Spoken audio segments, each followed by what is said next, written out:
ये इससे संबंधित है ना कि तुम ये कह रही हो तुमको स्ट्रक्चर पूरा याद है, तुम कॉपी में बना लेती हो, लेकिन जब तुमसे पूछा जाता है तो तुम बोलने में वो मतलब बोल नहीं पाते हो। देखो बोलना क्या है पता है, बोलना जब एक होता है स्टडी, है ना, तो तुम्हारे कहने का मतलब तुम स्टडी कर देती हो, जो लिखने का काम है, पढ़ने का काम है, बैठ के समझने का काम वो तुम कर देती हो। और बोलना क्या है कि जैसे सबके सामने बोलना तो उसमें तुमको दिक्कत आती है कहने में।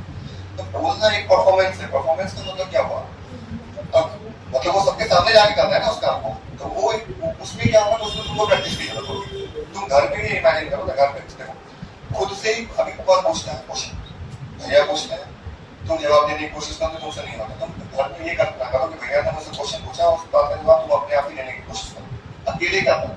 जो लोग से बोलोगे ऐसे सोचेंगे किससे आपकी बात करना पाया है ना। तो जब तुम अकेले हो तो अकेले में खुद से क्वेश्चन पूछो, खुद ही उसी को क्या करने की कोशिश की, क्या करो उसका उत्तर देने की कोशिश करो। अगर तुम ऐसा करोगे तो बहुत हद तक बहुत चीज क्या होता है ठीक रहेगा। ठीक है, और पूछो और क्वेश्चन।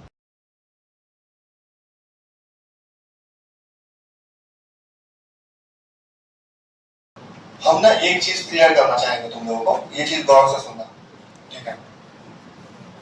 हम बहुत छोटे बच्चों के सामने बात कह रहे हैं, लेकिन जो कह रहे हैं वो शायद ठीक है, मतलब इन लोगों को भी इतना मतलब है नहीं। देखो जो हम बनना चाहते हैं, है ना, अब जो संसाधन है हमारे पास, उस दोनों में हमेशा समानता के हिसाब से ही काम करना चाहिए। हम ये नहीं कहते कि कोई बड़ा सपना देखना नहीं चाहिए, हम वो नहीं कह रहे, हर कुछ संभव होता है। हम ये कह रहे हैं कि जो संसाधन, जैसे मान लो हम इसको कैसे कहेंगे, इसमें थोड़ा अलग लगेगा सब, ठीक है, लेकिन जो बात है, जैसे मान लो कोई आदमी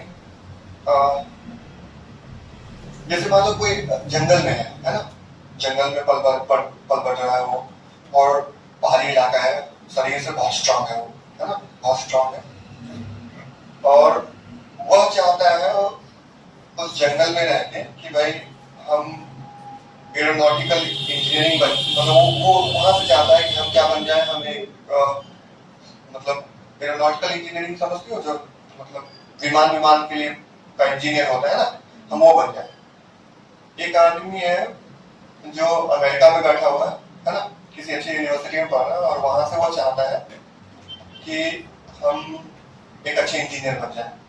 समझ में आ रहा क्या है, दोनों में से ज्यादा बनने का चांस किसका है, चांस हम कहते हैं वो अमेरिका वाले का या जंगल वाले का, अमेरिका। अब लेकिन यहाँ एक बात तो ये भी कहते हैं, जंगल में जो पल बढ़ रहा उसका ये मतलब नहीं कि वो नहीं बन सकता, लेकिन जो चांसेस है वो चांसेस क्या है, कम है ना। अब इसको हम लोग बदल नहीं सकते, वहां सच में संभावना बनने की क्या है, कम है। अगर वही आदमी जो जंगल में है, जो बहुत स्ट्रांग है, वो सोचता है कि हमको आर्मी का मेजर बनना है, आर्मी का मेजर बनना है, कर्नल बनना है, या हमको वो काम करना है, तो तुमको क्या लगता है उसके वह बनने की संभावना ज्यादा है या कम है? जैसे मान लो वो शरीर से बहुत स्ट्रांग है और जंगल में रहा हुआ है ना, उसको लड़ना आता है, और वो सोच रहा है कि हम इंजीनियर बन जाए।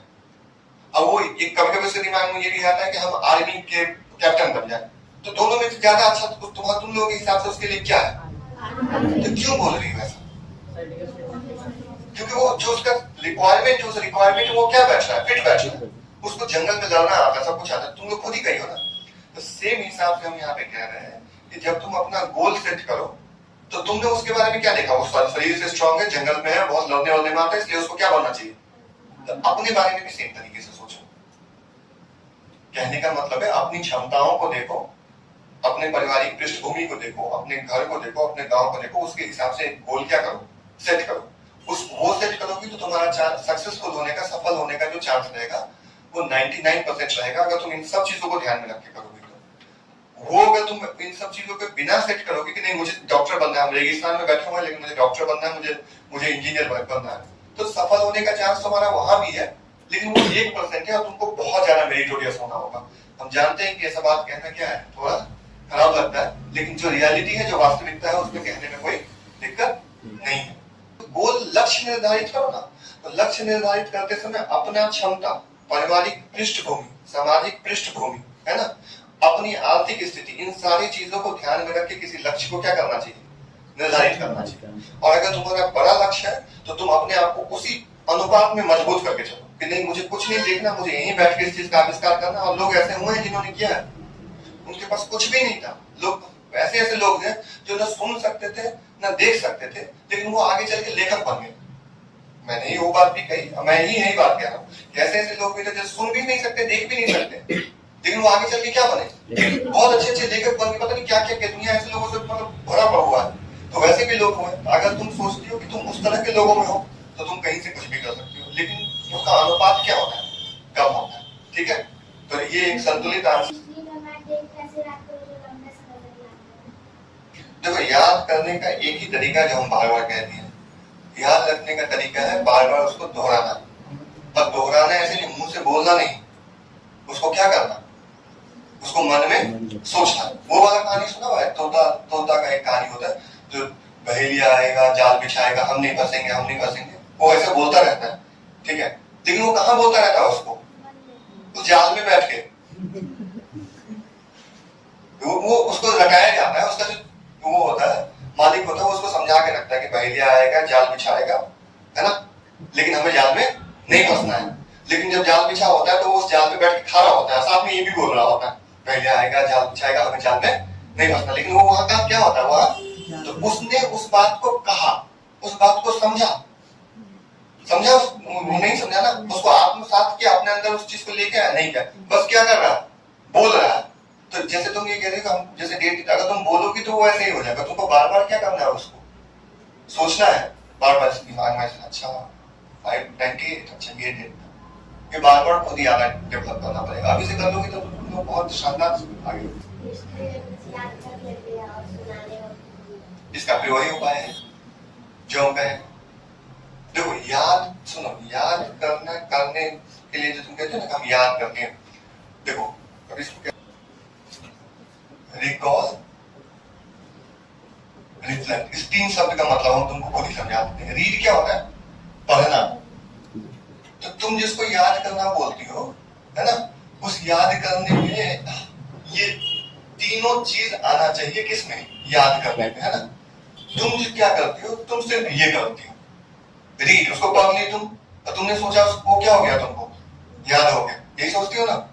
लेकिन उसके बाद ये रिकॉल होता है। रिकॉल का मतलब क्या होता है, किसी शांत जगह पे बैठ के ये सोचना कि हम क्या पढ़े।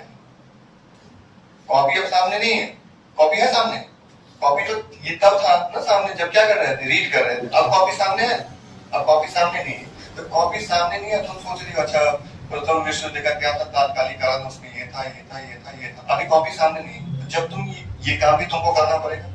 और उसके बाद रिफ्लेक्ट करने का मतलब क्या होता है, जब थोड़ा समय गुजर जाए, है ना, तो उसको अलग अलग चीजों से तुम क्या करोगे, जोड़ोगे। अच्छा प्रथम विश्व युद्ध ये था और द्वितीय विश्व युद्ध पड़े, तो प्रथम विश्व युद्ध जर्मनी के साथ ऐसा बुरा कर दिया, वो सब खराब व्यवहार किया, तो उसकी वजह से जर्मनी के लोगों में गुस्सा था। जब जर्मनी स्ट्रांग हो गया तो मतलब ऐसे ऐसे करके तुम जोड़ने लगोगी चीजों को, तो वो इस चीज में आएगा। अभी तुम क्या कर रही हो, तुम ये कर रही हो, रीड कर रही हो, और तुम सोच रही हो कि तुमको याद सारा हो जाना चाहिए। नहीं, कम से कम तुमको ये दोनों तो करना ही पड़ेगा। जिस स्तर पे तुम हो, कौन सी क्लास में हो तुम, 8th क्लास में, तो अभी बहुत छोटी हो, तुमको ये दोनों तो करना पड़ेगा। ये आगे जाओगे तुम 11th 12th ग्रेजुएशन उसमें ये करते हैं, है ना। इस स्तर पे तुमको ये दोनों करना पड़ेगा, ठीक है। गाना लिखना अलग चीज है ना, और गाना अलग चीज है। गाना लिखना जो चीज है, गाना लिखना दिमाग से संबंधित चीज है ना, उसमें तुमको सोचने से संबंधित चीज है। गाना करने से संबंधित चीज है। करना मतलब उसको तुमको करना पड़ेगा, वो परफॉर्म करने से संबंधित, दोनों अलग अलग प्रोसेस है। जैसे मान लो कोई प्लान बनाना है ना, तो वो किससे संबंधित काम है, दिमाग से संबंधित। और उसको जाके वहां पे उस चीज को कार्यान्वित करना है, उस चीज को करना है, तो वो डुबोर वाला काम है। जो तुम काम कह रहे हो कि जिसमें मुझे दिक्कत होती है, वो तुमको आके बार बार करना पड़ेगा, उसका और कोई उपाय नहीं है। सिमिलर समस्या मुझे भी है, मुझे भी भाई कंफ्यूजन होती है जब लोग बुलाते हैं तो मुझे समझ में नहीं आता भाई किस तरह से बात करें, क्या बात करें, है ना। तो वो दिक्कत रहता है। लेकिन हम ये देखें कि बार बार अगर उस काम को किया जाए, है ना, बार बार अगर उस चीज को करते तो धीरे धीरे उस समस्या का क्या हो जाता है, समाधान हो जाता है। अभी तो तुम लोग बहुत छोटे हो, धीरे धीरे डेवलप कर रहे पढ़ाई में होने वाली गलतियों को हमेशा के लिए कैसे दूर कर सकते हैं? गलतियों को दूर करना ये संभव नहीं है। तुम अगर ये सोचोगे कि हम गलती ना करें और हमेशा के लिए दूर कर दें, तो ये संभव नहीं। जो समझदार आदमी होता है वो एक गलती को बार बार नहीं करता है, नई नई गलतियां करते रहो। नहीं समझना, एक गलती को 10 बार मत करो, वो मूर्ख बच्चे की निशानी है। और तुम नई नई गलतियां करो। आज तुम किसी और क्वेश्चन को बना रहे थे, उसमें तुमने गलती की, फिर तुम वहां से सीख गए। अब कोई नया क्वेश्चन बना रहे हो, उसमें गलती करो, तो भाई ये तो आगे बढ़ने की प्रक्रिया है ना। गलती करोगे तो सीखते जाओगे। एक ही गलती को बार बार नहीं करना, लेकिन गलती हमेशा करते रहना। समझ में? Making mistake is not a problem. गलतियां करना कभी प्रॉब्लम नहीं होता, बस यू हैव टू इंश्योर, सुनिश्चित करो that you don't make the same mistake again and again. एक ही गलती को आप बार बार नहीं करते, वो सुनिश्चित करना होगा। बाकी गलतियां तो होंगी, ठीक है। स्टूडेंट को अपना फ्यूचर डिसाइड करने के लिए सही समय कब होता है और उसे कैसे चुनना चाहिए? ठीक है। पहला क्वेश्चन तुम्हारा ये है कि स्टूडेंट का करियर डिसाइड करते समय मतलब कैसे डिसाइड करें, है ना, ये पर्टिकुलर टाइम क्या होता है करियर डिसाइड करने का। तो देखो, मुझसे अगर पूछोगे तो 10th 12th 10th से ज्यादा इंपॉर्टेंट 12th है ना, कि कौन सा विषय का तुम चयन करते हो। 12th से भी ज्यादा इंपॉर्टेंट ग्रेजुएशन है। जब तुम ग्रेजुएशन कर लेते हो तो वापस लौटने का अवसर खत्म हो जाता है बहुत हद तक। तो जब तुम ग्रेजुएशन करने जाओगी, क्योंकि देखो 12th तक ही जैसे मान लो तुमको ये तो पता चल जाता है कि मुझे साइंस के फील्ड में जाना है, कॉमर्स में, तुमको अपना रुचि तो पता चलता होगा। तो 10वीं के बाद उसे डिसाइड कर लेना चाहिए। अगर बहुत ज्यादा लेट होता है तो 12वीं के बाद भी कर सकते हैं चीजों को, है ना। लेकिन आइडियल टाइम है 10th के बाद तुम ये डिसाइड कर लो तुमको किस फील्ड में जाना है, उसके अकॉर्डिंगली काम करो। दूसरी बात ये थी कोचिंग से संबंधित बात। तुमने कहा कि कैसे पता चलेगा, क्या था क्वेश्चन कि कोई कोचिंग अच्छा है या बुरा। देखो, कोचिंग में ना ये चीज तुमको, देखो इस बच्चे के स्तर पे ना इस बात का पता करना बहुत ज्यादा मुश्किल है। जैसे मान लो तुम जिस उम्र में हो, जिस तुम्हारा जो एज है, जो तुम्हारा क्लास है, उस क्लास में तुम्हारे लिए इतना तेज हो ना कि तुम यह जज कर सको कि क्या सही है क्या गलत है, ये बहुत ज्यादा क्या है, मुश्किल है। लेकिन उसका सीधा देखो, मान लो एक कौन से क्लास में तुम 9th में हो ना, 10th में, तो ये आकलन लगाना कि कोई कोचिंग अच्छा है या कोई कोचिंग बुरा है, ये तुम्हारे लिए क्या है, मुश्किल है। इसका तरीका क्या हो सकता है, इसका उपाय क्या हो सकता है। एक उपाय इसका ये हो सकता है, देखो हर क्लास का ना एक सिलेबस होता है ना, हर क्लास का क्या है, सिलेबस है। तो जो तुमको पढ़ाया जा रहा है वह पढ़ने के बाद जो सिलेबस से संबंधित चीज है वह चीज तुमको समझ में आ रहा है या नहीं आ रहा है। जो किताब है तुम उसकी एक उदाहरण हम दे दें, किताब से संबंधित चीज तुम कर पा रही हो नहीं कर पा रही हो, ठीक है। अगर कर पा रही हो तो कहीं ना कहीं तुमको ठीक से पढ़ाया जा रहा है, नहीं कर पा रही हो तो फिर उसमें क्या करने की जरूरत है, सोचने की जरूरत है। और बाहरी में ऐसे है कि देखो, लेकिन ये ध्यान में रखना, हमेशा भी ध्यान रखना कि टीचर के व्यक्तित्व को देखो। टीचर किन चीजों के बारे में बात करता है, क्या उसके इर्द गिर्द अगर हम है तो पढ़ाई से संबंधित बात हमारे दिमाग में आता है, पढ़ने की भावना समझ में आती है, क्या मेरा आगे का रास्ता खोलता है। कहीं ऐसा तो नहीं है कि हम 10th के एग्जाम में है तो सिर्फ 10th के बारे में ही बात कर रहे हैं। जो एक ढंग का टीचर होगा ना वो तुम्हारे लिए रास्ता निकालेगा, एक पर्टिकुलर पॉइंट तक के बारे में नहीं सोचेगा। जैसे 10th का है, 12th का है, ग्रेजुएशन का, भले वो 10th तक ही तुम्हारे लिए काम करे, लेकिन रास्ता आगे तक का क्या करके देता है, वो करके देता है, ठीक है, काम करके देता है। बोल और दूसरा वो आप कितने घंटे पढ़ते थे और क्या वो हमेशा चलता था? नहीं, ऐसा नहीं होता। आप कंटिन्यूअसली एक काम को हमेशा नहीं कर सकते हैं। जैसे देखो, हम रूटीन बनाते थे लेकिन हर बार रूटीन टूटता है मेरा। हम ये सोचेंगे कि अब 5 मिनट, देखो हम ना, मेरे साथ दिक्कत क्या है कि जैसे हम पढ़ते हैं ना तो हम पढ़ाई को ऐसे पढ़ने के हिसाब से नहीं लेते, नहीं बात हम समझ में आया। जैसे पढ़ाई को एक समय आएगा जब तुम भी ऐसा करोगे, पढ़ाई को पढ़ने के जैसे मान लो तुम बैठी हुई थे, किताब लेके पढ़ ली, है ना, वो काम होता है अब हम लोग का। लेकिन जब हम प्रिपरेशन कर रहे थे, जब हम तैयारी कर रहे थे, उस समय में 3-4 घंटे 5 घंटे के आसपास में हम डेडिकेटेड तरीके से क्या करते थे, पढ़ते थे। और पढ़ना कभी भी लेट के नहीं होता है, ये बात हमेशा याद रखना। पढ़ना कभी भी क्या नहीं होगा, अगर तुम बेड पे ऐसे लेटी हुई हो, हाथ में किताब लेके तुम पढ़ रहे हो, दैट इज नॉट रीडिंग, वो पढ़ना नहीं होता। पढ़ना हमेशा बैठ के होता है।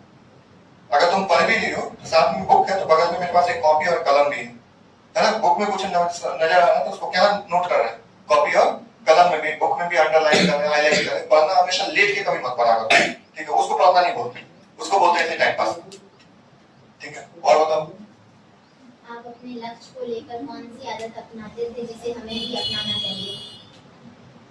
हाँ, जैसे मोटिवेशन के लिए क्या कर सकते हैं, जैसे मान लो होता है तो जैसे मान लो तुम अभी 10th में हो ना, तो तुम ऐसे जो 10th का टॉपर का वीडियो है ना, तुम उस वीडियो को देखो, तो तुम ये भी इमेजिन करो कि जब तुम टॉप करोगे तो तुम्हारे साथ कैसा व्यवहार होगा, तुमको कितना अच्छा लगेगा, तुम्हारे माता पिता कितना खुश होंगे। तो खुद को मोटिवेट करने के लिए इन चीजों को आप कर सकते हो, उससे अच्छा लगेगा तुमको लगेगा मुझे भी क्या करना चाहिए। समझ में आ रहा है? उसको विजुअलाइज करो, विजुअलाइज मतलब तुम देखो, उससे तुम्हारे मन में ये आता जाएगा नहीं हमको भी बहुत अच्छे से पढ़ना है। तो ये थोड़ा बहुत मोटिवेट करने का तरीका हो सकता है। जैसे मान लो जैसे ये जो सरकारी नौकरी की तैयारी करता है तो वो कैसे, जैसे हाँ इसके साथ मान लो ये फैसिलिटी मिलेगा, जैसे कोई यूपीएससी की तैयारी करता है हम डीएम बन जाएंगे, तो ठीक है भाई, ये तो रहता है कि देश की सेवा करनी है, वो तो है ही दिमाग में, लेकिन साथ में जो एसोसिएटेड फैसिलिटीज मिलती है उसके साथ साथ जो मिलती है उसके बारे में भी सोचता है, वो भी मोटिवेट करता है। समाज में एक रुतबा होता है, रहने का ढंग का जगह मिलता है, लोग काम करने के लिए मिल जाते हैं, तो ये सब चीज मोटिवेशन मिलता है ना, हम कर लेंगे तो हमारे साथ ये सब चीज होगा, तो वो भी एक तरीका हो सकता है। अभी इस एज में तुम ऐसे ही सोचो, बाद में तुम बहुत सामाजिक स्तर पे बराबर बात सोचना मुझे देश बदलना है, समाज बदलना है। अभी तुम सोचना कि हम जॉब कर जाएंगे तो पूरे बिहार में पहचान बनेगी मेरी, मुझे पैसा मिलेगा, ठीक है, टीचर सब रिस्पेक्ट करेंगे मेरी, सब लोग के बीच मेरी बात होगी, है ना। तो अभी ऐसे करके तुम सोचो, अभी यही है तुम्हारे लिए, ठीक है। सर मेरा नाम आदित्य मिश्रा है, मैं क्लास 7 का छात्र हूँ। मेरा ड्रीम है कि मैं यूपीएससी पास करूँ, उसके लिए अभी से क्या रूटीन करूँ? अभी तुम बहुत छोटे हो उसके लिए, अभी तो खाओ खेलो, है ना, बैठ जाओ, अभी तुम बहुत छोटे हो। हाँ, लेकिन तुम एक आदत जो अपने अंदर ला सकते हो, वो आदत एक थोड़ा सा डिसिप्लिन का लेके आ सकते हो। डिसिप्लिन का मतलब मुझे 3 घंटे पढ़ना है तो पढ़ना है, बस अभी फिलहाल तुम इतना ही करो, ठीक है। तुम इतने छोटे हो जो अभी फिलहाल तुम, वो बहुत आगे की बात है। बस ये कर सकते हो कि मुझे तुम्हें, जैसे मान लो इतना तो कर सकते हो ना, अपने अंदर इतना नियंत्रण तो ला ही सकते हो कि मुझे 3 घंटे पढ़ना है तो 3 घंटे पढ़ना है, उस समय में मुझे किसी और चीज के बारे में नहीं सोचना। तुम अगर इतना ही कर लो तो शायद यूपीएससी और आगे बढ़ने का जो रास्ता होगा तुम्हारा वो क्या हो जाएगा, क्लियर हो जाएगा। सर स्टूडेंट लाइफ में एक सबसे बड़ी गलती कौन सी होती है जो हमें नहीं करना चाहिए? गलती, हाँ,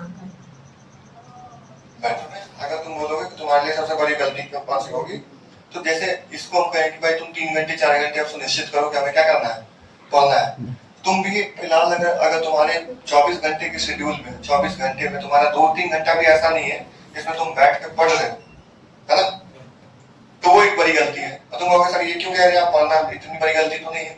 अभी तुम्हारे लिए पढ़ने से ज्यादा बैठने की का जो आदत है, बैठ के पढ़ने का जो आदत है वो ज्यादा महत्वपूर्ण है।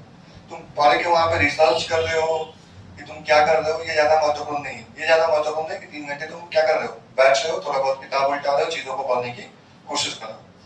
पर एक गलती के बारे में, सबसे बड़ी गलती के बारे में मेरा ध्यान आया, स्टूडेंट लाइफ में 9th 10th और कोचिंग की जो व्यवस्था है उसमें जो सबसे बड़ी गलती बच्चे करते हैं कि वो कोचिंग के नोट्स पे निर्भर रह जाना, किताब को नहीं देखना, वो सबसे बड़ी गलती है।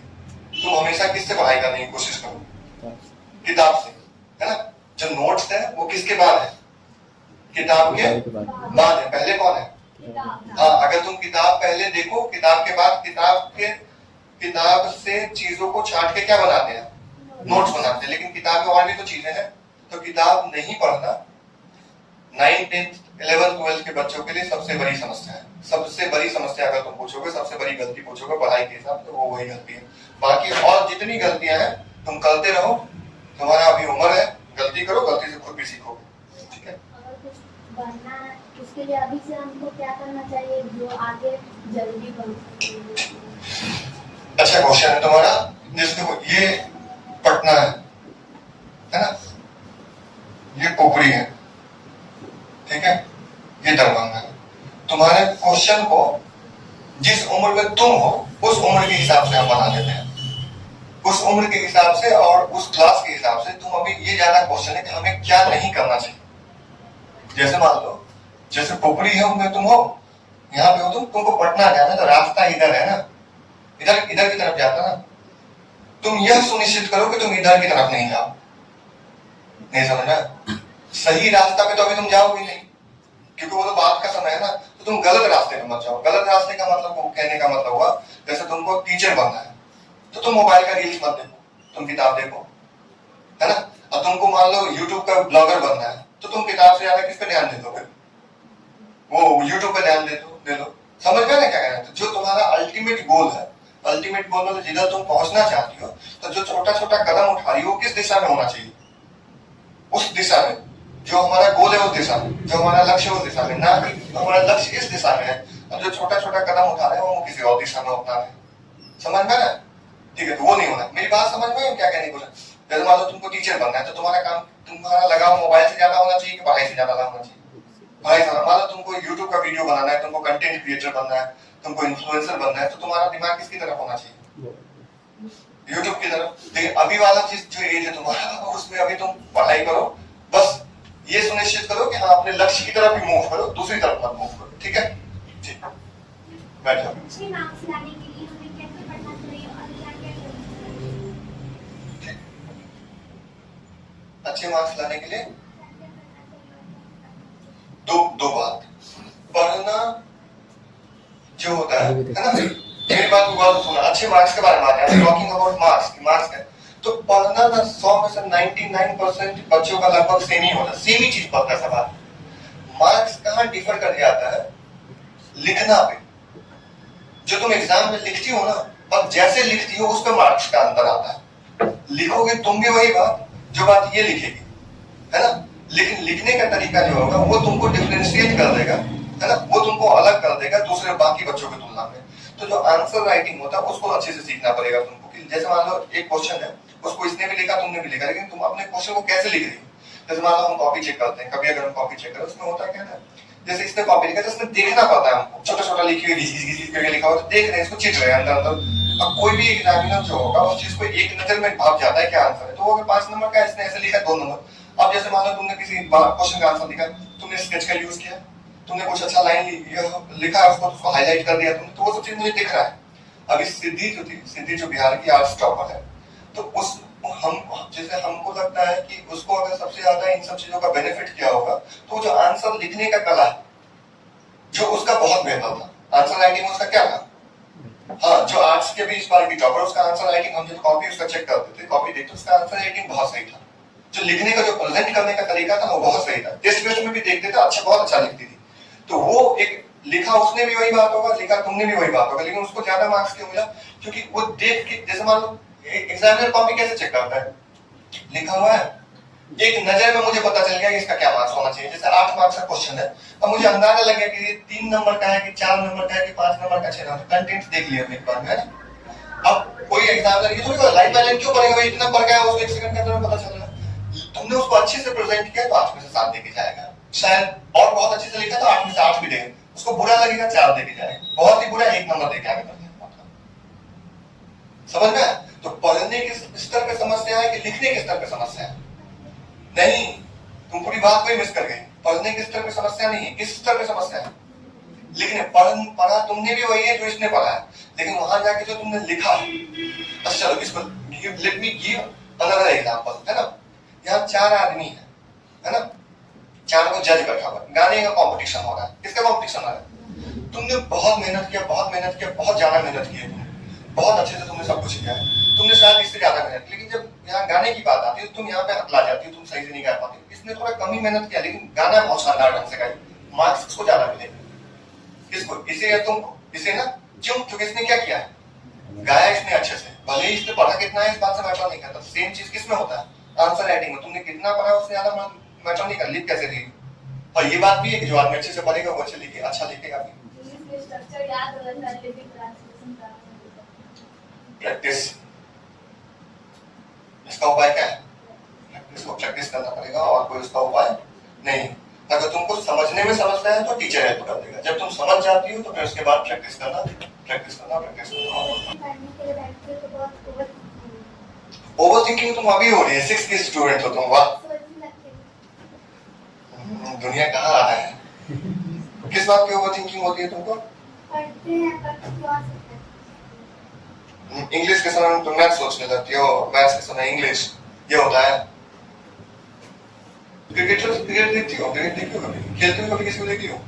जैसे जिसने कभी नहीं खेला है उसकी तरफ से बॉल फेंकते उसको मुंह की तरफ, तो फट से उसके चेहरे पे जाके लगेगा। तुमने नहीं खेला ना, वैसे बॉल फेंकेंगे लग जाएगा तुमको। जिसने खेला है वो ऐसे बैठा हुआ है, देख उधर भी रहा है, शायद उधर भी देख रहा है ना? एक नजर में तुमको देखा, तुम उसकी तरफ बॉल फेंको, फट से उसके हाथ में बॉल होगा। होता है? नहीं समझा? होता है ना? ये क्यों होता है बताओ मुझे? क्यों ऐसा हो पाया कि उसने बॉल को एक ने कैच कर लिया, एक व्यक्ति के सर पे लग गया? ऐसे तुम बताओ इसका कारण क्या हो सकता है? खेलता नहीं है तो मतलब इसका मतलब तुम्हारे कहने का मतलब उसको प्रैक्टिस नहीं हो उस बात की, है ना। अगर वो प्रैक्टिस कर लेगा तो फिर वो भी पकड़ सकता है ना ऐसे, है ना। जब तुम दिमाग के साथ भी ना वैसे दिमाग भी वैसे ही काम करता है, तुम्हारा दिमाग ना ऐसे ही तुम्हारे ऊपर बॉल पिक करेगा ऐसा हमेशा। सच में बॉल का मतलब थॉट, थॉट मतलब सोच, जो तुम बोलती हो ओवर थिंकिंग। कभी मैथ्स का आएगा, कभी फिजिक्स का आएगा, कभी सहेली के घर में पूजा है उसका आएगा, कभी किसी के यहाँ बर्थडे पे जाना है उसका आएगा, दिमाग में ऐसे आता रहेगा। लेकिन तुम उसको पकड़ के बंद करो, ये सामने पड़ा हुआ है किताब, मुझे ये करना है, फिर आया फिर बंद करो उसको। मुझे मेरे साथ भी होता है, अभी पढ़ते रहेंगे, कभी आदित्य का कॉल आएगा, कभी दिमाग आएगा कभी उसका कुछ करना है, कभी यहाँ आएगा वहां आएगा, फिर उसको बंद कर दो। तुम 10 बार 20 बार 50 बार जब ऐसे करोगे तो तुम्हारे दिमाग को ये आदत हो जाता है कि मुझे इन चीजों के बारे में नहीं सोचना है, समझना है। तब दिमाग क्या करेगा, बॉल को तुमको पकड़ने की जरूरत नहीं होगी, तुमको पकड़ वो अपने आप ही उसको क्या करता रहेगा, झोला में